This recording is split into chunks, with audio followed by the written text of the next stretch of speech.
여러분 안녕하세요. 오늘의 이야기들을 들려드릴게요. 제2화 99칸의 감옥 과부의 반란. 장례가 끝난 후 며칠간의 시간 경과를 보여준다. 텅 빈 안방 은호가 누워있던 자리에 이불이 개어져 있다.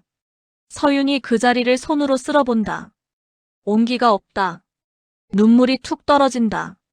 사랑채 시아버지가 쓰던 곰방대와 장부들이 먼지 쌓인 채 놓여있다. 부엌 텅 빈 가마솥. 하인들도 주인을 잃고 갈피를 못 잡아 우왕좌왕한다. 서윤의 모습 며칠째 밥 한 톨 넘기지 못해 수척해진 얼굴. 눈가는 짓물렀고 초점 없는 눈으로 멍하니 창밖을 응시한다. 거대한 99칸 기와집이 그녀를 짓누르는 감옥처럼 느껴진다. 서방님이 떠난 세상은 숨쉬는 것조차 죄스러운 지옥이었다. 산소낫. 시부모와 남편의 묘소가 나란히 색이 만들어졌다. 아직 흙이 마르지 않은 봉분들. 서윤은 소복 차림으로 무덤 앞에 엎드려 있다. 곡소리조차 나오지 않는다. 그저 흙을 움켜쥐고 바들바들 떨 뿐이다. 서윤 쉰 목소리로. 이리 가시면 저는 어찌 살라고. 이 넓은 집에 저 혼자 어찌 감당하라고. 차라리 저를 데려가시지. 멀리 소나무 숲 뒤에서 삿갓을 쓴 이선이 나무에 기대어 이 모습을 지켜보고 있다. 그의 손에 들린 부채가 떨린다. 차마 다가가지 못하고 발길을 돌린다. 그의 뒷모습에 쓸쓸함과 깊은 연민이 배어있다. 김대감댁 사랑채 밤. 사랑채의 불이 환하다. 김판석을 중심으로 문중 노인 서너 명이 술상을 받고 있다. 분위기가 잠옷 심각하다. 쯧쯧. 집안 꼴이 이게 뭔가. 대가 끊기니 집안에 귀신이 들끓는 게야. 그러게 말이네. 어린 질부가 혼자 저 많은 재산을 어찌 건사하겠나. 문중에서 나서야지. 얌, 그렇고 말고. 내 손자놈을 양자로 들이는 게 순리지. 그게 김씨 가문을 위하는 길이야. 박행수에게 술잔을 건네며 어이 박행수, 자네 생각은 어떤가? 곳간 열쇠 말이야. 누가 쥐어야겠나? 박행수 눈치를 보며 술잔을 받는다 그야. 문중 어른들께서 결정하실 일이지요. 하오나 마님의 슬픔이 워낙 깊으시어 아직 정신을 못 차리고 계십니다. 그러니 우리가 돕겠다는 게 아닌가. 슬퍼할 겨를이나 있게 해줘야지. 내일 날 밝는 대로 양자 입적 서류부터 꾸미세. 질부는 친정으로 보내버리고. 탐욕스러운 웃음소리가 사랑채 담장을 넘는다. 안채 서윤의 방밤. 어두운 방. 서윤은 이불을 뒤집어 쓰고 누워있다. 밖에서 들려오는 웅성거림에 신경이 곤두선다. 마님. 제발 한 숟갈이라도 뜨세요. 이러다 마님까지 잘못되시면 저는 어찌 삽니까? 그냥 두게. 다 귀찮네. 그때 방문 밖에서 무례한 외침이 들린다. 안주인 마님 계십니까? 김판석 어른께서 문서를 가져오라 하십니다. 유모가 화들짝 놀라 문을 연다. 하인이 거만한 태도로 서 있다. 이불 속에서 몸을 일으킨다. 문서라니. 무슨 문서 말이냐? 곳간 열쇠와 전담 문서 말입니다. 어른들께서 대신 관리해 주신다 하셨습니다. 서윤의 눈이 번쩍 뜨인다. 남편의 피가 마르기도 전에 하이에나들이 본색을 드러냈다. 순간 일화에서 은호가 마지막 힘을 짜내어 했던 말이 천둥처럼 귓가에 울린다. 회사 부인. 제발 그대는 살아야 하오.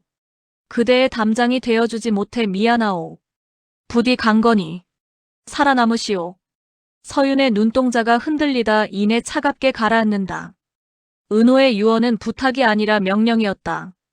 그녀가 비틀거리며 일어나 앉는다. 서윤 낮게 으르렁거리던 유모. 물을 가져오게. 세수를 해야겠네. 유모 놀라서 예. 세수요? 그리고 내 옷장 깊숙한 곳에 있는 붉은 비단 고름을 찾아오게. 사랑채 마루 잠시 후. 김판석과 노인들이 박행수를 다그치고 있다. 박행수는 쩔쩔매며 장부를 내놓지 못하고 있다. 이놈. 내 놈이 감히 어른들 말을 거역해? 썩 내놓지 못할까? 그때 쾅. 안채 쪽 문이 거칠게 열린다. 차가운 밤 공기와 함께 서윤이 등장한다. 하얀 소복 차림이지만 저고리 고름만은 붉은색이다. 죽음의 세계 흰색에서 삶의 의지 붉은색을 드러내는 강렬한 대비. 그녀의 표정은 더 이상 슬픔에 잠긴 과부가 아니다. 전장에 나선 장수와 같다. 서늘한 목소리로 야밤에 남의 집에서 주한상을 버려놓고 종놈을 겁박하여 문서를 내놓으라 하시다니요. 이것이 양반가의 법도입니까? 좌중이 얼어붙는다. 김판석이 헛기침을 하며 애써 태어난 척한다. 허허, 질부. 자네가 홀로 힘들어 보여 우리가 도우려 한 것일세. 대가 끊긴 집안을 바로 세우려는 것이니 오해 말게. 싸늘하게 웃으며 대가 끊기다니요. 아버님과 서방님은 가셨으나 이 집의 안주인인 제가 시퍼렇게 살아있습니다. 버럭 내 인연. 여자가 감히 어른들 말씀에 토를 달아. 내가 이 많은 재산을 어찌 다스린단 말이냐. 당장 양자를 드리고 넌 뒷방으로 물러나거라. 눈 하나 깜짝 않고 경국대전 형전에 명시되어 있습니다. 과부가 된 처가 수저를 맹세하면 양자를 드리더라도 재산의 관리 권한은 처에게 있다고 말입니다. 서윤의 입에서 법전 내용이 나오자 노인들의 얼굴이 사색이 된다. 또한 가장이 죽은 지 3년상이 지나기 전에 재물을 탐하여 분란을 일으키는 자는 폐륜으로 다스려 곤장백대와 도영징역형 3년에 처한다고도 하였습니다. 어찌 지금 당장 관하에 고변하여 법대로 처리해드릴까요? 김판석의 얼굴이 불그락푸르락해진다. 명분을 내세웠다가 법 논리에 막힌 꼴이다. 박행수를 노려보며 박행수. 자네는 누구의 녹을 먹는가? 죽은 김씨 문중의 종인가? 아니면 살아있는 이 집의 주인인가? 바짝 얼어붙어 넙죽 엎드린다 마님. 죽을 죄를 지었습니다. 분부만 내리십시오. 김판석 일행을 턱으로 가리키며 당장 이분들을 대문 밖으로 모셔라. 다시는 허락 없이 문지방을 넘지 못하게 하라. 서윤의 서슬 퍼런 기세에 눌려 김판석 일행은 아무 말도 못하고 쫓겨나듯 사랑채를 빠져나간다. 김판석이 대문을 나서며 뒤돌아 서윤을 노려본다. 독품은 눈빛. 이를 갈며 두고 보자. 어린 계집이 언제까지 버티나. 안채 마당밤. 소란이 끝나고 다시 정적이 감돈다. 서윤은 긴장이 풀린 듯 다리에 힘이 풀려 비틀거린다. 유모가 급히 부축한다. 울먹이며 아이고 마님. 참으로 장하십니다. 헌데 저 독사 같은 양반들이 가만히 있을까요? 창백한 얼굴로 전쟁은 이제 시작일 뿐이야. 서윤이 담벼락에 기대어 거친 숨을 몰아쉰다. 그때 담장 너머에서 나지막한 휘파람 소리가 들린다. 서윤이 고개를 든다. 담장 위로 작은 그림자가 스쳐 지나가더니 무언가가 툭 하고 마당에 떨어진다. 하얀 보자기 꾸러미다. 유모가 주워 서윤에게 건넨다. 풀어보니 주먹만 한 엿 한 덩어리와 작은 쪽지가 들어있다. 쪽지에는 삐뚤빼뚤하지만 힘있는 글씨가 적혀있다. 쪽지 내용 쓰디 쓴 약을 삼켰으니 이제 단 것으로 입가심을 하시오. 버티는 것이 이기는 것이오. 서윤은 쪽지를 읽고 어이없다는 듯 피식 헛웃음을 터뜨린다. 미친 사람. 상중인 과부에게 엿이라니. 그녀가 엿을 조금 떼어 입에 넣는다. 달콤함이 혀끝에 퍼지자 긴장으로 굳었던 몸이 녹아내린다. 그리고 참았던 눈물이 핑 돈다. 누군가 자신의 고통을 알아주고 있다는 작은 위로가 그녀를 버티게 한다. 김대감댁 앞마당 다음 날 아침. 새벽 안개가 걷히고 아침이 밝았다. 서윤은 집안의 모든 하인과 소장농 대표들을 마당에 집합시킨다. 100여 명이 넘는 사람들. 그들은 불안한 눈으로 대청마루에 선 어린 안주인을 올려다본다. 서윤은 밤새 정리한 듯한 두꺼운 장부 2권을 들고 있다. 쩌렁쩌렁한 목소리로 들으라. 오늘부로 김대감 댁의 주인은 나 홍서윤이다. 모든 곳간 열쇠와 전답의 권리는 내가 관할한다. 사람들이 웅성거린다. 서윤이 장부 하나를 높이 든다. 이것은 너희들이 아버님과 서방님께 짓묵은 빈문서들이다. 사람들의 얼굴에 공포가 스친다. 혹시 빚독촉을 하려는 것일까? 두 분의 명복을 빌고 너희의 노고를 치하하는 뜻으로 이 빚을 모두 탕감한다. 서윤이 장부를 촛불에 가져다 댄다. 불길이 화르륵 타오른다. 사람들이 믿을 수 없다는 듯 탄성을 내지른다. 허나, 이것은 공짜가 아니다. 이제부터 너희는 내 사람이다. 나를 속이거나 내 등 뒤에서 칼을 꽂는 자는 내 손으로 그 대가를 치르게 할 것이다. 나를 따르겠느냐? 서윤의 카리스마에 압도된 하인들과 소장농들이 일제히 무릎을 꿇고 머리를 조아린다. 함성처럼 마님, 충성을 다하겠습니다. 활활 타오르는 장부 불꽃 뒤로 서윤의 결연한 얼굴이 클로즈업된다. 그녀의 눈빛은 더 이상 흔들리지 않는다. 김대감댁 곳간 낫, 텅 빈 쌀독, 바닥을 긁는 소리가 서걱서걱 울린다.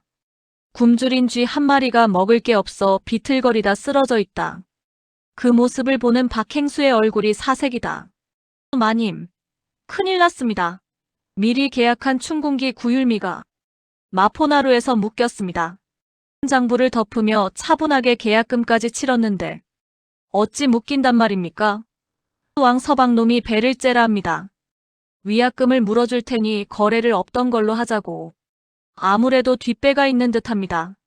소장농들이 아이들을 업고 불안하게 서성인다. 아이들은 배가 고파 칭얼거리고 어른들의 눈은 퀭하다. 소장농 안악 마님, 쌀독에 쌀 한 톨이 없습니다. 저희 다 굶어 죽습니다요. 그들의 눈망울을 보며 입술을 깨문다. 가슴 깊은 곳에서 책임감이 묵직하게 올라온다. 기방 취향로 낮, 화려한 술상이 차려져 있다. 기름진 얼굴에 왕서방과 김판석이 기생들을 끼고 앉아있다. 술을 들이켜며 좋다. 그래, 쌀줄을 죄어버리니 그 어린 것이 버틸 재간이 있겠나. 왕서방 비열하게 웃으며 염려 마십시오 대감. 시세보다 5배는 불렀습니다. 가진 돈을 탈탈 털어 쌀을 사든지 아니면 굶어 죽든지 둘 중 하나죠. 김판석 빈털터리가 되면 제 발로 기어와 곳간 열쇠를 바칠게야. 그때까지만 버티게. 저작거리 오후. 서윤은 평범한 무명장옷을 걸치고 박행수와 함께 거리로 나섰다. 현실은 참혹하다. 쌀가게마다 쌀 없음 팻말이 붙어있고 암시장에서는 터무니없는 가격에 거래되고 있다. 사람들의 원성이 하늘을 찌른다. 그때 저작거리 한복판에서 북소리가 둥둥 울린다. 부채를 쫙 펴며 자, 들어보시오. 탐관오리가 곳간을 채우니 백성들은 흙을 파먹고 고래등 같은 기와집엔 쌀이 썩어나는구나. 사람들이 구름처럼 몰려든다. 이선은 특유의 입담으로 세태를 풍자하며 사람들을 웃기고 올린다. 서윤은 군중 틈에서 그를 바라본다. 저 사람의 말. 칼보다 날카롭고 불보다 뜨겁구나. 공연이 끝나고 사람들이 흩어지자 이선이 서윤 쪽을 정확히 바라보며 한쪽 눈을 찡긋한다. 후미진 골목 오후. 이선이 능글맞게 다가온다. 상복을 벗으시니 달빛이 구름을 벗어난 듯 눈이 부십니다. 단호하게 농담할 기분이 아닙니다. 도울 셈입니까가 구경할 셈입니까? 도우면 제게 무엇을 주시겠소? 이선의 눈을 똑바로 보며 당신의 그 새치 혀가 세상을 바꿀 수 있다는 걸 증명할 무대. 그거면 되겠습니까? 이선의 눈빛이 진지하게 변한다. 서윤의 배포가 마음에 든다. 김대감댁 사랑채 밤. 서윤, 이선, 박행수가 호롱불 아래 머리를 맞대고 있다. 작전 회의다. 왕서방은 독점으로 폭리를 취하려 합니다. 우리가 돈으로 덤비면 집안 기둥뿌리가 뽑힙니다. 그럼 어찌합니까? 그 쌀을 쥐고 있는 게 재앙이 되게 만들어야지요. 서윤이 붓을 들어 화선지에 두 글자를 쓴다. 공포. 내일 장터에 소문을 퍼뜨려 주십시오. 조정에서 매점매석을 단속하기 위해 비밀리에 암행어사를 파견했다고. 화들짝 놀라며 마님. 관아사칭은 중죄입니다. 걸리면 경을 칩니다. 여유로운 미소사칭이라뇨. 백성들이 그리 믿게끔 바람만 잡는 겁니다. 장사꾼은 이익보다 손해를 더 무서워하는 법. 그 공포심을 이선님께서 극대화해 주십시오. 이선이 씩 웃는다. 판을 크게 벌려보라 이거군요. 제 전문이지요. 장터 이선이 거지 분장을 하고 사람들 틈에 섞여 있다. 아주 은밀하게 속삭인다. 이보게 들었나? 어젯밤 남대문으로 그분들이 들어오셨다네.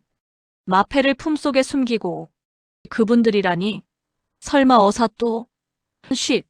쌀 창고 뒤져서 쌀 숨긴 놈은 곤장 100대에 쌀은 전부 몰수해서 백성들한테 나눠준대. 주막 이선의 동료 이야기꾼들이 바람을 잡는다. 어제 나루터에서 갓쓴 선비들이 장부를 적어가던데 눈빛이 예사롭지 않았어. 왕 서방 상단 부하가 헐레벌떡 뛰어들어온다. 대행수 어른. 큰일 났습니다. 암행어사가 떴답니다. 마시던 차를 뿜으며 뭐라. 어사? 지금 저작거리에 소문이 파다합니다. 오후에 당장 들이닥친답니다요. 걸리면 쌀 다 뺏기고 곤장 찜질입니다. 식은땀이 줄줄 흐른다. 김판석과의 약속이고 뭐고 일단 살고 봐야 한다. 안 돼. 내 금쪽 같은 쌀을 뺏길 순 없어. 당장 쌀 팔아. 현금으로 바꿔. 그 타이밍에 박행수가 여유롭게 등장한다. 어허, 쌀 구하기가 하늘의 별 따기구만. 그냥 돌아가야겠네. 박행수의 바짓가랑이를 잡으며. 박행수, 어딜 가나. 우리 사이에 정이 있는데. 내 특별히 시세대로. 아니, 시세보다 일할 싸게 넘길 테니 다 가져가. 지금 당장. 터져나오는 웃음을 억지로 참으며 계약서에 도장을 찍는다. 쾅. 김대감댁 안채 마당 해질녘. 승리의 환희 술에 수십 대가 줄지어 들어온다. 가마니마다 햅쌀이 가득하다. 소장농들이 춤을 추고 만세를 부른다. 마님 만세. 아이고, 이제 우리 새끼들 밥 먹인다. 서윤이 대청마루에서 그 모습을 흐뭇하게 바라본다. 담장 아래 이선이 팔짱을 끼고 서 있다. 서윤이 다가간다. 덕분에 사람들을 살렸습니다. 이 은혜를 어찌 갚을지요. 은혜는 무슨. 그저 잠시 뜸을 들이더니 가끔 이렇게 만인과 바깥바람이나 쐴 수 있게 해주시오. 그 99칸 집은 너무 답답해 보이니. 두 사람의 시선이 마주친다. 서윤의 볼이 발그레해진다. 처음으로 느끼는 설렘. 서윤이 수줍게 웃으며 고개를 끄덕인다. 김판석의 집밤. 새로운 위기 분노한 김판석이 밥상을 엎어버린다. 와장창. 계집년이 헛소문을 퍼뜨려 쌀을 헐값에 채가. 왕서방 그 멍청한 놈. 그때 방문이 열리며 관복을 입은 사내가 들어온다. 고을 현감사또이다. 진정하십시오, 대감. 힘으로 안 되면 법으로 묶으면 됩니다. 그 과부. 연려로 만들어버리면 되지 않겠습니까? 연려. 나라에서 연려문을 내리면 그 여자는 살아있는 신이 됩니다. 평생 대문 밖으로 한 발짝도 못 나오고 재우는커녕 장사도 못하죠. 그저 집안에서 죽은 남편만 그리다 늙어 죽어야 하는 화려한 감옥이죠. 김판석의 얼굴에 소름 끼치는 미소가 번진다. 커허, 역시 현감일세. 칭송으로 손발을 묶는다. 기가 막힌 계책이야. 칭송이라는 감옥밤. 서윤이 사랑채에서 늦게까지 장부를 정리하고 있다. 갑자기 대문이 요란하게 열리며 관아의 포졸들이 들이닥친다. 그 뒤로 현감이 위풍당당하게 들어온다. 홍서윤은 듣거라. 놀라서 나오며 무슨 일이십니까? 지극한 정성으로. 시부모와 남편을 모신 공을 높이 사 나라에서 너에게 연려 정려를 내리기로 했다. 이제 너는 조선 모든 여인의 귀감이 될 것이다. 서윤의 얼굴이 하얗게 질린다. 그것은 상이 아니라 사형 선고나 다름없음을 알기에. 포졸들이 붉은색 나무로 된 연려문 현판을 대문 앞에 쿵 내려놓는다. 그 붉은색이 마치 서윤을 올가매는 핏빛 족쇄처럼 보인다. 칭송이라는 이름의 감옥에 갇히다. 99칸의 감옥은 이제 그녀의 성이 되었다. 이 작품을 저 개인의 창작물입니다. 구독과 좋아요는 다음화 영상을 제작하는 데 큰 힘이 됩니다. 끝까지 시청해주셔서 감사합니다. 곧 게시될 다음화를 기대해주세요. 편한 시간 되세요.